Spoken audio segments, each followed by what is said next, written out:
All right, welcome back to another episode of Philadelphia Eagles Talk with Geoff and Matt as we recap what was an utter, disgraceful, pathetic, embarrassing debacle. I don't know. I'm running out of adjectives.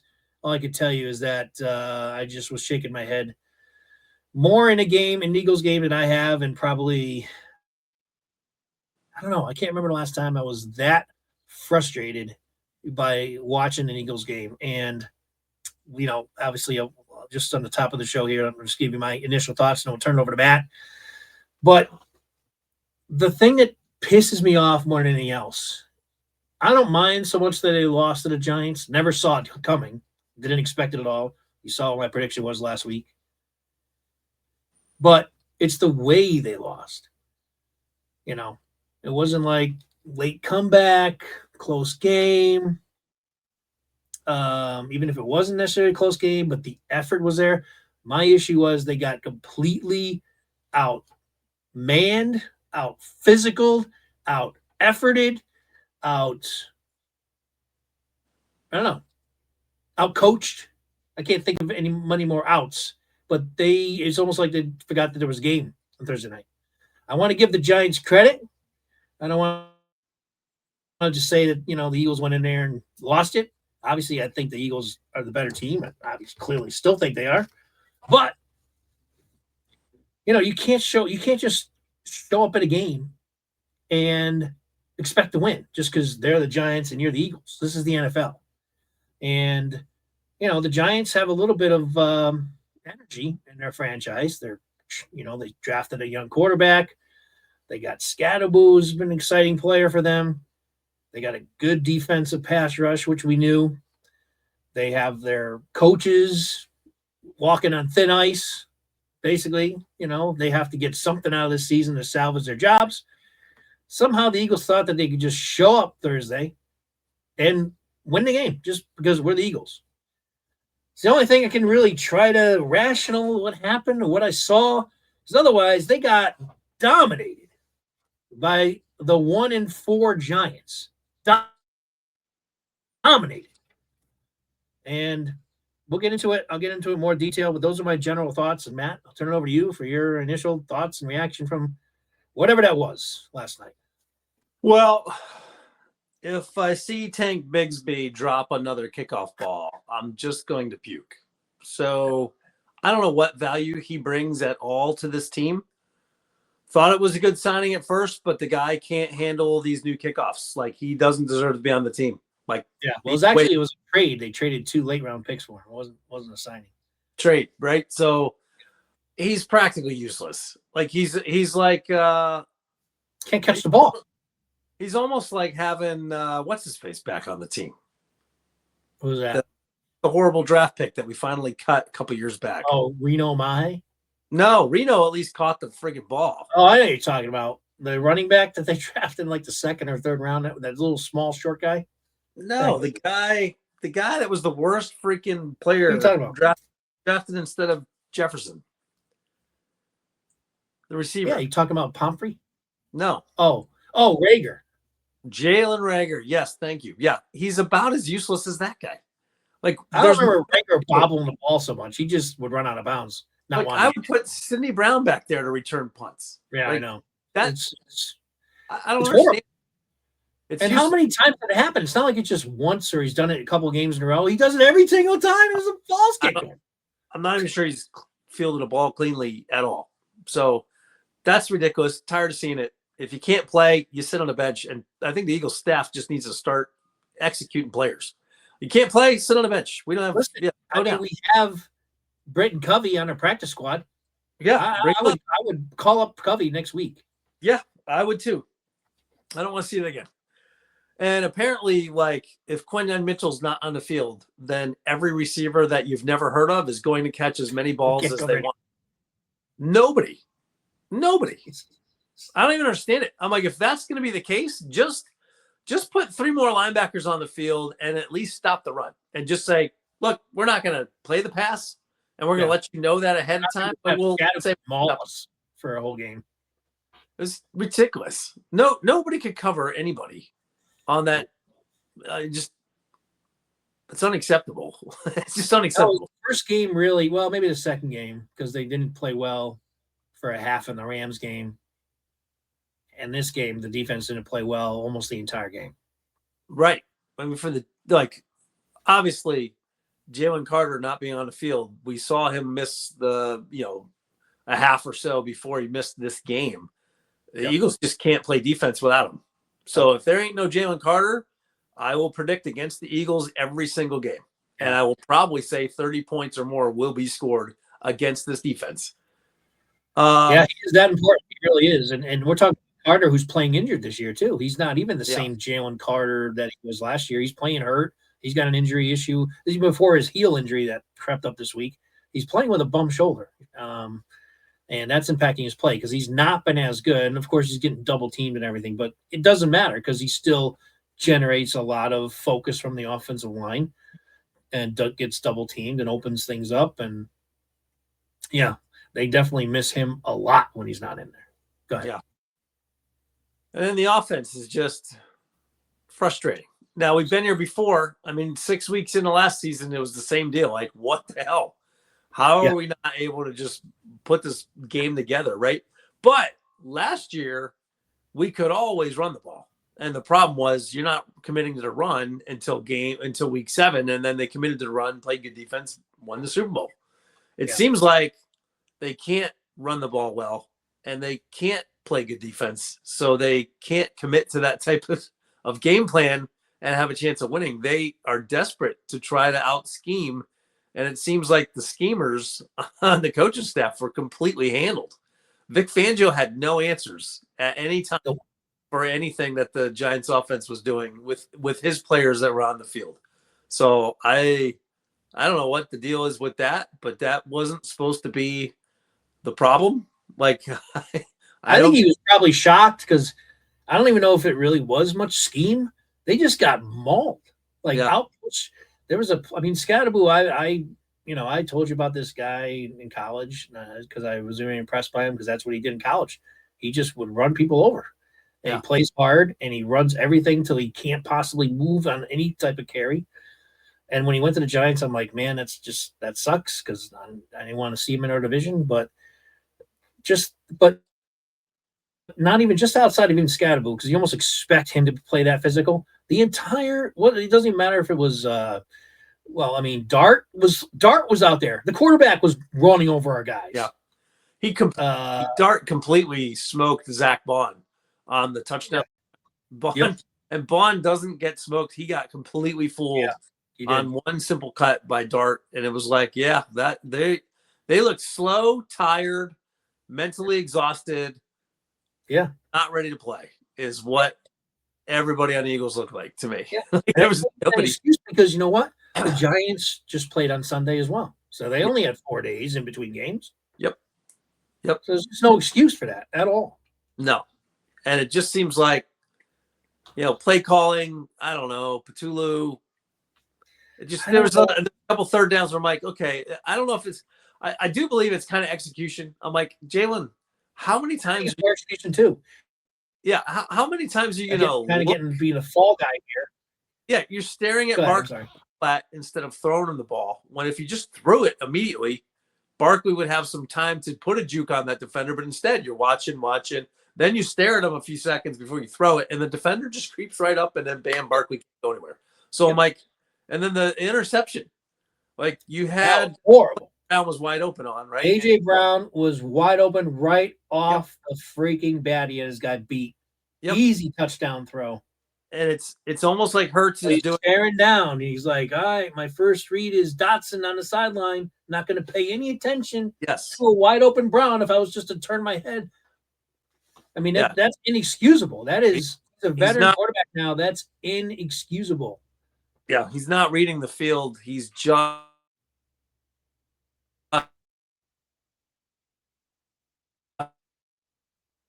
make because we're like, we've seen you play this game at a high level and be able to make those decisions plenty. So where does that guy go when he disappears? Like, I don't understand how that doesn't stay part of your game. Like, how do you regress from that? You never see that from other quarterbacks that get it and the light bulb goes on. You usually just see them dominate until they get old or get injured, and it's like, I have no answers. Like, there are no answers. It's and just not acceptable at this stage in his career. It's unacceptable. You can't miss that. We got average quarterbacks that don't miss that. Guys like who's the Seattle quarterback? Sam Darnold. Sam Darnold. He wouldn't miss that. He would not miss that. No.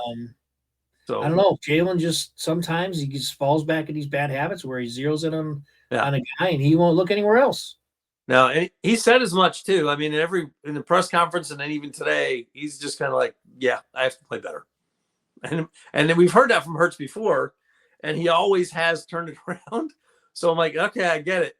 It's just so frustrating to watch the process go again. But hey, if he can fix it and start making the right reads and get the ball out. I was happy he threw an interception though, because I'm like, good, the first one's done. Stop being gun shy. I mean, how many times did you see him kind of cock and get ready to throw and then like sidestep? Yeah. Well, he's been doing that for weeks. We've been talking about it. And it's like, you're so gun shy that I'm like, look, you're not going to make the right decision every time. But he's proven the fact that 90% of the time he's probably going to throw that ball on the money. So just let the ball go. Like, that was his problem. If you played our podcast from last year, same thing. It sounds probably exactly the same. Throw the effing ball. I don't care if you throw 2 or 3 interceptions, because what's going to happen is your receivers will get over 100 yards and you'll probably have 4 touchdowns. So stop being gun shy and play the game. Just play the game. Like, I don't trust what you have for your physical skill set and just play. Yeah, he was bad. He's a big part of that loss yesterday. I mean, he was, his numbers look good on paper, but he had a bad game.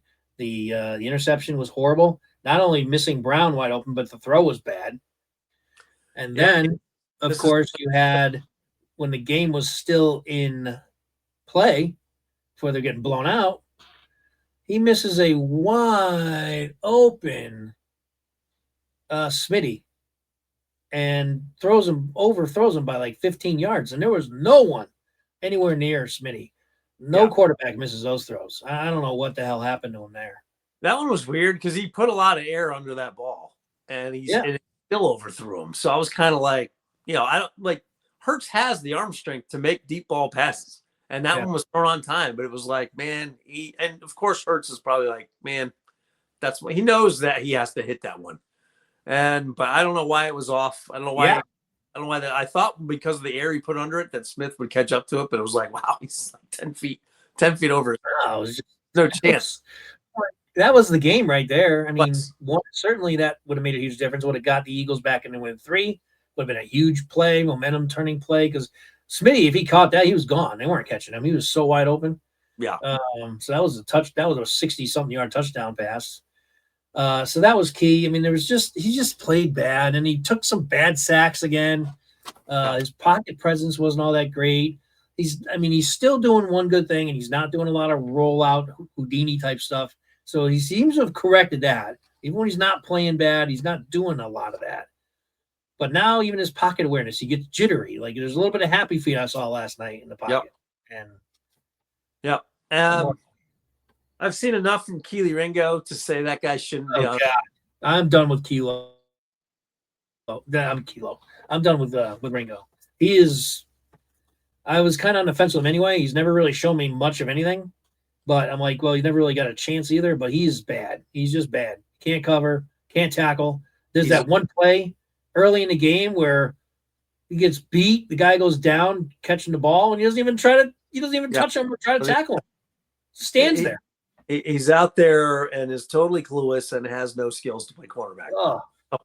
And he wasn't a cornerback when he came out of Georgia either. He was more of a safety. So it's like, cut that guy loose.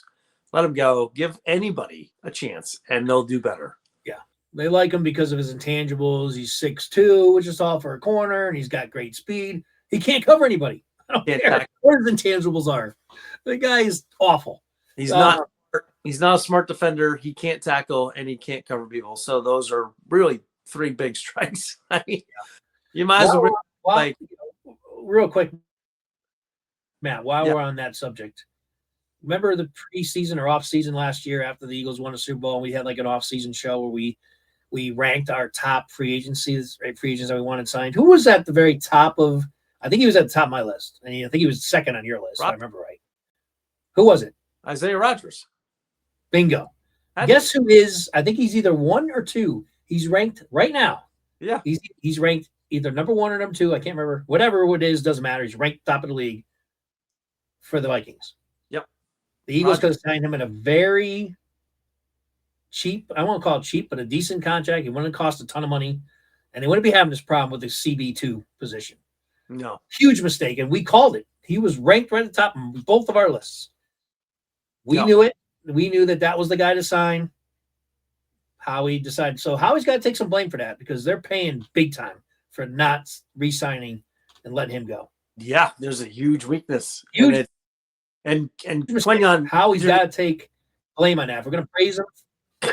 Go ahead. I'm sorry. Yep. I'm just saying Quinyon injured his hand. So if he's out next week or out for some time, at least he's got 10 days to heal. But if Q is going to miss more games, then oh my God. We might lose a 5 or 6 game streak here because there ain't nobody on that field that can stop the pass. No, and who do they play next? Minnesota. Good luck covering Addison and Jefferson with these guys. Oh man. Nope. Happening. So yeah, I mean that if we're gonna praise Howie for all the great moves as he does, and he deserves it, we gotta hammer him when he makes mistakes. And we didn't make those mistakes. If we were Howie Roseman last year, me and you both would have re-signed Rodgers. Yeah. And if I had him at 2, I had Zach Bond number 1. So those were. That's right. We both had Bond number 1. I think Isaiah was 2, but I think you had someone ahead of. I think you had Rodgers maybe 3rd. I can't remember now. The point is, both of us had him like as a top 2 or 3 on the list. Yeah. As a top re-signing priority. Yep. Yeah. And that's a mistake by Howie. That is a big mistake by Howie, and it becomes with each passing week, it's becoming a bigger mistake by Howie. Anyway, don't want to dwell on it. It's just, it is what it is at this point, but that's just a huge mistake there. And it's costing the Eagles because now they're talking about putting Cooper at the CB2. And that's something both of us didn't want to have happen. But if they need to do it, they're going to have to do it. You have to. He played cornerback in college. So I'm like, Vic, I know you had plans for Cooper to be in that slot guy and have all sorts of responsibilities, but you can't. Sorry. Like, let Nakobe Dean play those parts, I guess, and let Cooper run out to cornerback and just change some shit up because this ain't working. And if the Giants can exploit you like that, yeah, Vikings are definitely going to exploit you, 2 Sundays from now. So the Giants didn't have their first or second wide receiver in that. Right. They didn't have Neighbors. And they didn't have Slayton. No. They were down their first 2 wide receivers. Yeah. And they still smoked the Eagles. A guy named Lil Jordan Humphrey was the first catch of the game for the Giants. I'm like, I don't even know who that guy is. I mean, great size and speed for a receiver. I'm like, Lil Jordan Humphrey. Never heard of him. And yet he was wide open all night long. Like, what the hell's happening? I don't know. At the same time, though, man, the Giants really showed up. Dart looks like, what a difference a couple of weeks makes when people are learning the game, right? Because the Giants, you could probably cross them off 3 weeks into the season. And all of a sudden, Dart wins the game. And Dart looked really good yesterday. Like, made really smart decisions. I tell you, I was impressed by him. I'm not ready to say that he's like the answer yet. I was more impressed by his running and escape ability. I think the Eagles helped him out a lot, too, because they were opening lanes for him, but he did create a lot of plays and made a lot of plays out of nowhere and threw accurately. So there's definitely some potential in Dart. I'm just not because the Eagles just from regardless of offensively, defensively, special teams, they just did not show up last night for whatever reason.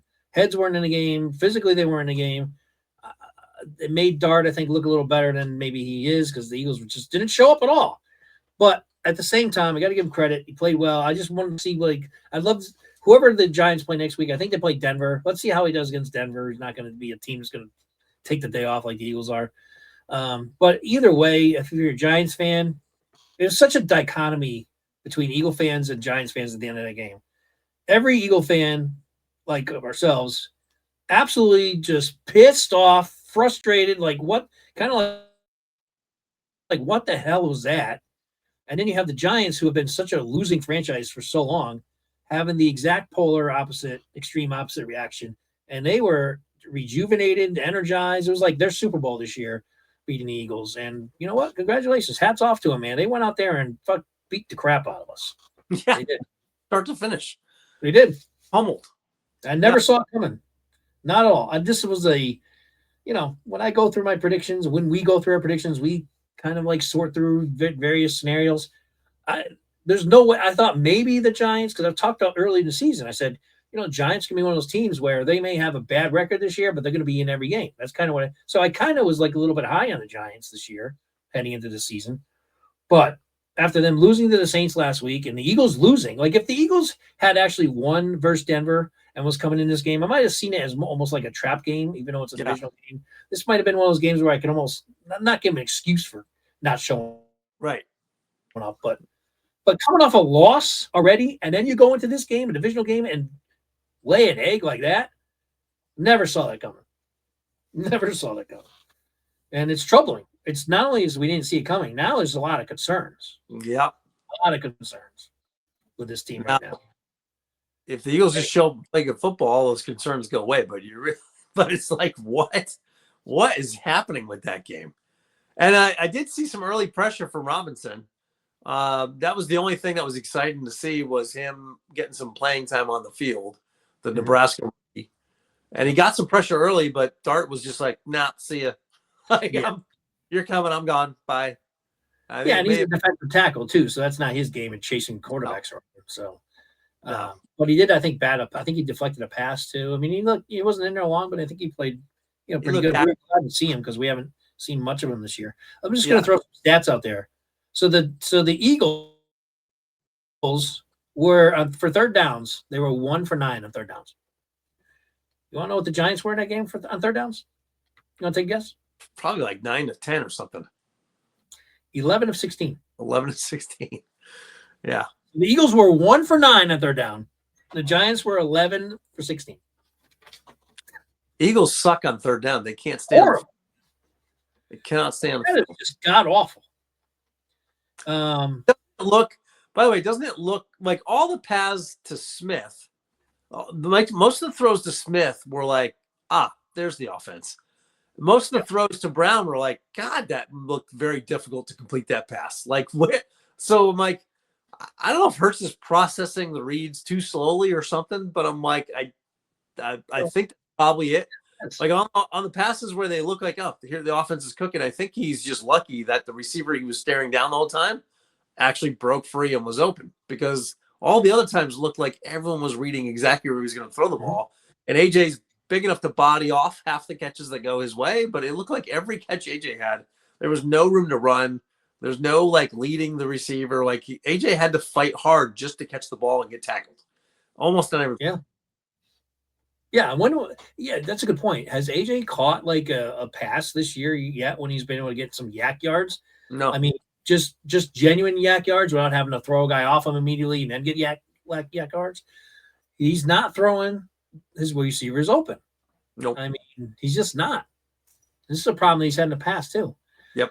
He's waiting for them to get open, and like you said, when they have that, they finally get a step on the guy. He throws it to him, and then the guy closes in on him, and he's got no room. Yeah. I've never really good game. Smitty catches everything. He's having such a good year, I think. Yeah. Smitty. Yeah, and Smitty. I think Smitty clearly could be a number one receiver if AJ wasn't here. Yeah, but I don't. He definitely could. I don't understand why Hurts can demonstrate that he can let that ball go on time. And he's done it for the last 4 years. And then the dagger pass in the Super Bowl. Yeah. He was leading Smith there on that one. Yeah. Threw it perfectly. Games where AJ's playing the Titans and he's catching 2 touchdowns. AJ getting dimes in the bucket playing against the Steelers years ago. And I'm like, he can do it. And I'm like, so how does that shut off? Like, I don't see any other quarterback that reaches that level and can do it, have the switch go shut off for a couple weeks. and then come back on and then Yeah. shut off. And then it's just weird. I don't know. It is very strange. He's so inconsistent in that way. Very inconsistent. Yeah. And then to miss the Brown on the interception play, to miss A.J. Brown is in the middle of his vision. It's not like A.J.'s on the other side of the field getting open on the slant. Right in front of him practically. I mean, I know he's kind of looking off to the left because that's where he's keying, but you can't see peripherally. A.J. Brown is a big wide receiver, wide freaking open. Yeah. Like, you should, if you have your first read, you know what your second read is, or maybe your third. Why wouldn't you at least peripherally also be looking there? The good quarterbacks do that. The Matt Staffords of the world. Yeah. I've seen him throw without even looking at the guy. He'd be like, I'll throw it to him, and I'm not even going to look at him because I see him there. I've seen Stafford do that before. And of course, Mahomes has done things like that too. I'm not saying to have him not look at him, but my point is peripherally they see him. And so they're like, yep. How does it hurts not see that? I don't know. The good quarterbacks see that blurred blob run into that space and they know they're open. They back last second, hit them. Yeah, so I don't know. Hurts has missed a lot, but at the same time, though, he does take 100% accountability for it. So it's like, all right, well, back to the drawing board and let's go. Like, based on what we saw last season, he does. But I think you need to flip a switch. I think they just need to see, like, if we go 2 more weeks and it's this type of football, like, oh man, we're going to be in trouble. Dude, next week, they better flip the switch. Next game's in Philly. If they come out there next week like this, Eagle fans have got right now the tolerance level of Philly is like this. Yeah, they come out in that first. They better get a good opening drive next week. 100%. Plus, they had to watch the Phillies lose in the 11th inning. Oh my God! Did you see that? So Philly is ready to freaking burn the place down. Did you see how they lost? Did you see what happened? I didn't see the replay. I heard about it at work today. I'm like, what? Well, let me give you a quick. I mean, this is a lot of probably Philly fans watching this, so it's worth just mentioning really quick. So obviously the Phillies needed to win the game. It's 11th inning, right? Bases loaded, the Dodgers, 2 outs. So they just had they could get out of the inning by just getting out. Ground ball to the pitcher. Okay. Pitcher, it goes off his glove and rolls a little bit. He's got plenty of time, but he freaks out, like, because bases loaded, they can't score. Chucks it home off balance. Like, first of all, he had the guy easily out at first. Yeah. But he panicked. I heard the catcher was pointing to first base. Like, yeah, he was. The catcher's like totally not expecting the ball either. So even if he threw a strike to him, I don't know if the catcher would have even caught it. But he throws it like over his head because he panicked. So, and that's how they lost the game. I'm like, oh my God. I really felt bad for the guy because I'm like, oh, he's the worst feeling in the world. So yeah, what a horrible, horrible day for the Philly, for any Philly team. Oh, horrible. All right. So before I move on, anything else you want to add on or discuss? I got a few other things. Okay. Talked about the oversold. So yeah, we got some injuries. You mentioned Mitchell. That's a huge one. He's clearly our best, one of the best. Let's just face it. At this point in his career, he's one of the best corners in the league already. Yeah, so, and he's the only corner. He was out of the game. It's the only cornerback we have right now. Dickerson didn't play, which we knew. He definitely needs time. I have no problem with them, not sitting him for a couple weeks. Carter was the surprise, and then we already talked about the impact of him not being in there. We talked about the special teams faux pas on every single kickoff. It's like every single one. It's not even a couple. It's every single kick. They can't. It's like they just can't handle the kicks. Yeah, I would bring up Covey next week. He's there on the practice squad. Bring him up. That's what I would do. Yep. And I started touching on this, and I think Patullo is the fall guy. Now, I'm not saying I think he's done a great job, but I think a lot of the Eagle fans and media are just pointing the finger. Well, maybe not so the media. I think a lot of the media are actually trying to take a broader scope. That there's more problems to this team than just Patullo, but I don't think he's helping himself either. I think he's part of the problem, but I'm not just going to say, oh, it's him. They need to fire and change the OC. There's we just talked about how bad Hurts is playing right now, how bad Hurts played in that game. Let me just throw these stats up here. This is unbelievable. Wait till you hear this. I had a friend of mine text me this. It's worth reviewing because this is how bad the Eagles have been in the second half this season. Get this. They rank in the second. This is just the second half of games so far this year. They are dead last in points per drive.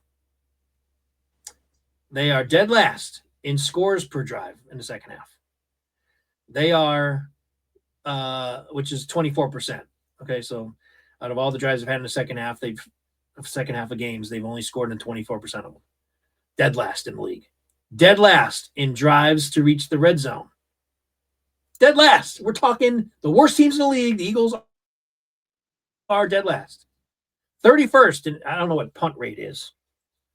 So I'm trying to figure out what the hell punt rate is. It's not our punter. Our punter's been actually great, probably the best player on the team. So I don't know what punt rate is, but anyway, they're 31st in that. It's probably like they've punted the most in the second half. Maybe punting the most in the second half? Okay, Yep. That would make sense. Most punts in the second half. Yeah, so which is 53% of the time. It's horrible. They are 31st in yards per drive. Think about this. You want to know what the number is? So there's actually a team that's worse than them, which is surprising because their average drive in the second half of the season so far, in second half, 21 yards. That's their average drive in the second half. 21 yards. That's like one complete pass. Should be one. That's what they're averaging, a 20-yard pass for the entire second half. These are you look at these numbers, you're like, this can't even be true. How do you even if you're trying to be as bad, you would complete 20-something yards in the second half of a game? It's horrible. And they are 31st. It's amazing that there's actually a team that's worse than these stats, but I can't even think of the team. Maybe it was the Giants. Well, Browns, Raiders, Saints, Giants. I don't know. Yes, this is for me. They're 31st in yards per play in the second half, 3.1 yards. I mean, these numbers are, we knew they were bad, but when you see the numbers. Well, and the scariest thing about it is this is when teams reveal who they are, right? So if they do not turn this around in the next 2 weeks, then the Eagles literally are what they are. And these against the Rams and that we thought were important and they were, might just be, that's the imposter, right? The poser is the Eagles. And these other teams are as they get their shit together. So we'll find out in the next 2 weeks. You know, be interesting to see what happens when the Giants are in Philadelphia for that rematch. I don't expect them to win. Yeah, I tell you what, I'm glad you mentioned that because, damn it, this team, I would hope, is freaking pissed off as we are as fans. Probably not as pissed off as the fans, but at least pissed off enough to see this team in 2 weeks and want to beat the crap out of them because we owe them. Because that was, the Giants, again, this was their Super Bowl. I don't even have really a problem with all the stuff they did. I don't know if you watched after the game. There was a lot of, shenanigans going on with the Giants. Listen, I think they deserve a chance to party it up a little bit. They played well and they crushed it. They earned it. That's what I mean. But as I'm just saying, as an opponent and seeing your division rival, prance around and tear their shirts off and to be doing all this stuff at the post game and, really just and scatterboo and just the way that they were just physically abused in that game. You would hope that, there's some pride in his Eagles team and they're going to want to go out there and get some redemption, but we'll see, man. I wanted to go back to our friend of the program, Corey. Thank you, Corey, who had a few comments. I think he said second loss in a row now, but Corey's, appreciate your comments as always. But there was another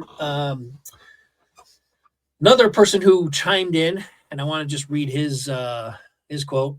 This is from Rando Manton. Rando said that I was waiting for someone to eventually comment about us butchering the names. So he said that when he said, I don't know if it was you or me, I think it was me. I think I'm the one that butchered Al-Jawari. He goes, when he said Al-Jawari at the 12:44 mark, it made me forget what the dude's name was. So I must have butchered it so bad.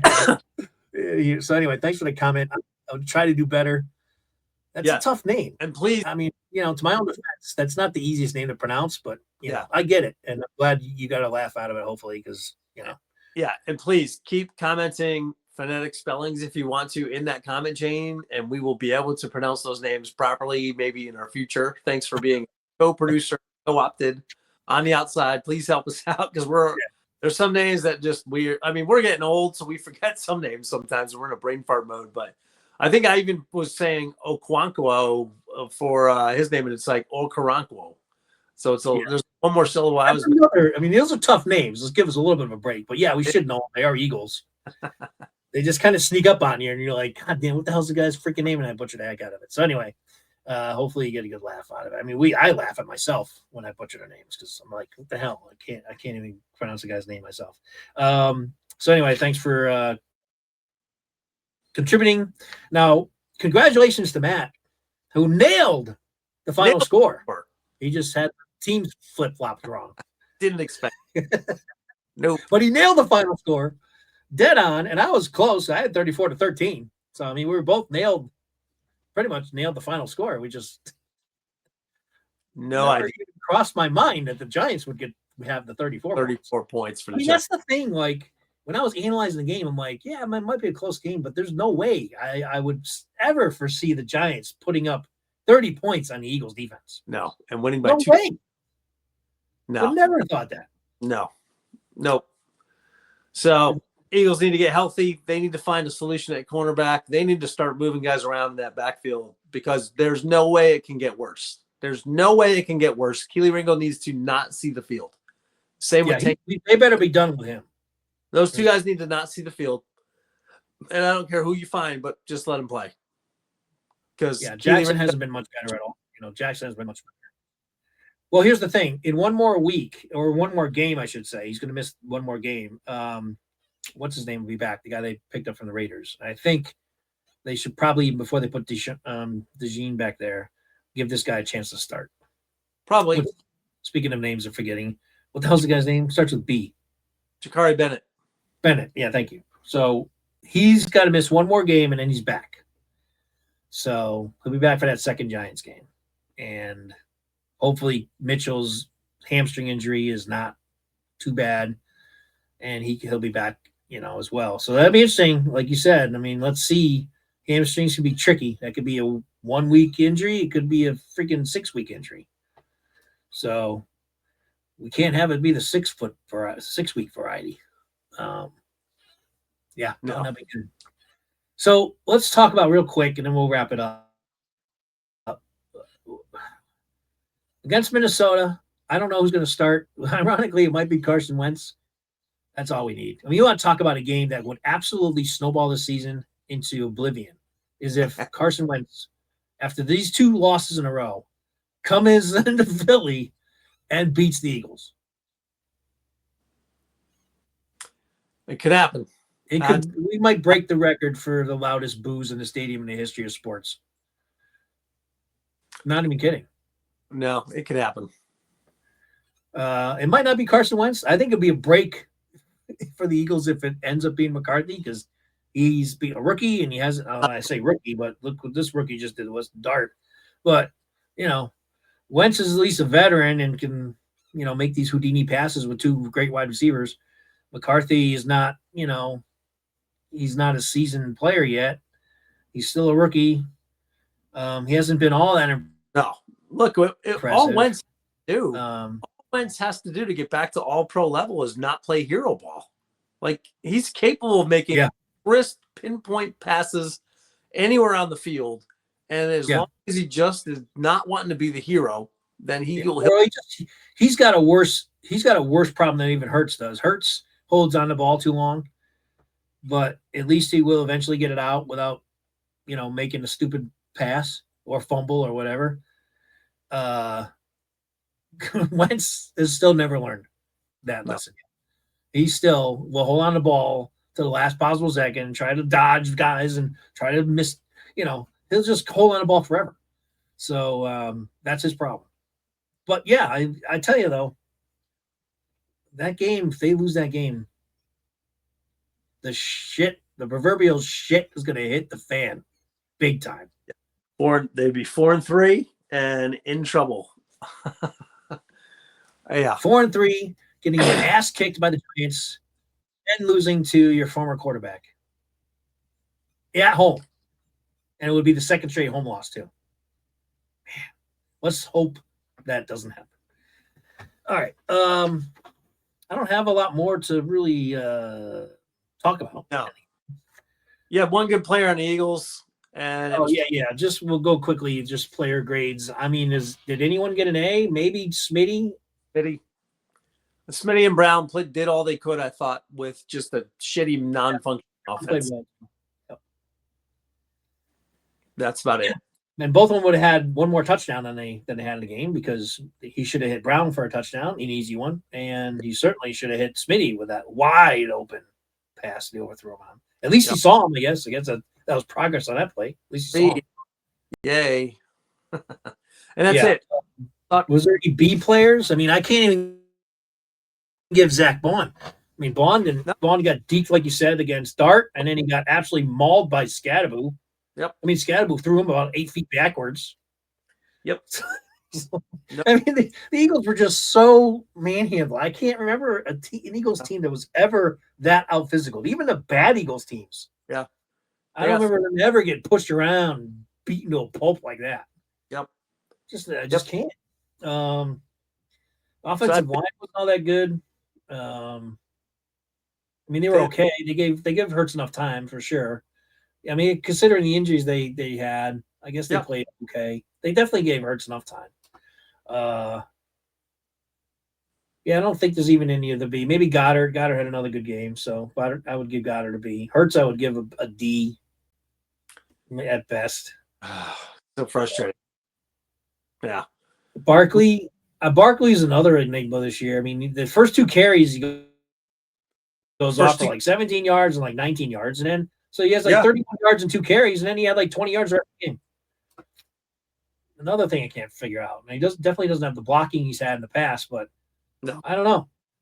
I don't know what's going on with him either. It's like I don't know. They better get it figured out. Lots of D's and F's. Lots of D's and F's. The coaching staff definitely gets an F. Vic probably gets an F for the first time in the history of since he's been here. I don't think we've ever given Vic an F before, but he was totally outcoached. Sirianni gets an F. His team was not ready.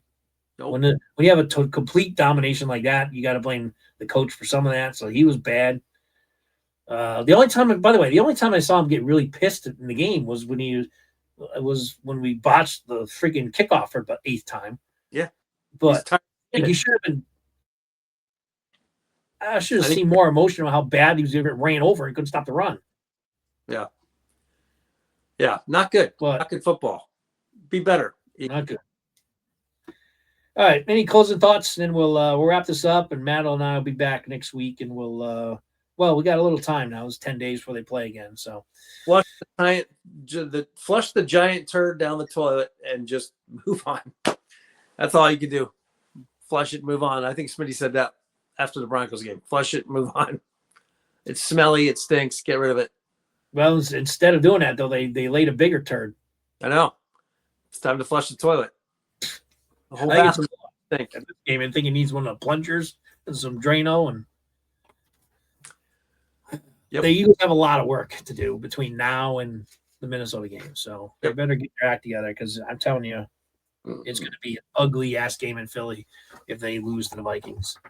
So get healthy. That's all we got to do first. Get healthy. Get Mitchell healthy. Get Dickerson healthy. Get obviously Carter healthy. Figure out how to get this offense going so it's not the numbers I read not too long ago, because I mean that is just pitiful. They got a lot of work to do. They gotta get their act together. All right, so let's see what happens around the NFL this weekend. That's all I got. You got anything else? All right. Well, thanks for watching as always. Thanks for commenting, those who did. Make sure you like, subscribe, all that kind of good stuff. And Matt and I will be back to preview the Minnesota game in about a week or so. So until then, thanks for watching. Fly, Eagles, fly. Go Birds. Be better. Okay. Do better. See you.